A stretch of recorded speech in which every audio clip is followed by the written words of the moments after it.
ktoré sa robili tiež len 2 roky, ale toto bolo skutočne len rok vyrábané. Perfektné, ešte povedz nám, kde si sa k nemu dostal, kde si ho zohnal, keďže je to taká exotika. Doniesol mi ho veľmi dobrý kamarát, nebudem mu robiť reklamu, z Čech, z Ostravy. Tí zainteresovaní vedia, odkiaľ auto pochádza. A je to vlastne druhé auto, ktoré mi tento človek doniesol a som spokojný, takže to druhé bolo tiež Buick, takže som veľmi verný tejto značke. Prečo práve Buick a prečo nie Ford, dajme tomu, že prečo ťa oslovila táto značka? Práve preto Buick, že nie Ford.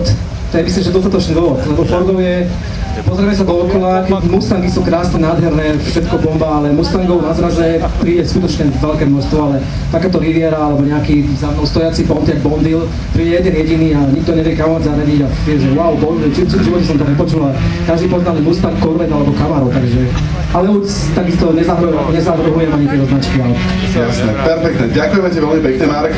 Je niečo, čo by si ešte chcel povedať v tejto Riviere?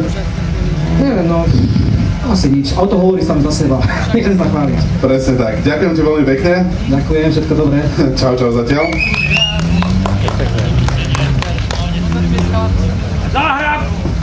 Prosím, nehrabať tu hore, lebo pódium odíde smerom tam. 7,5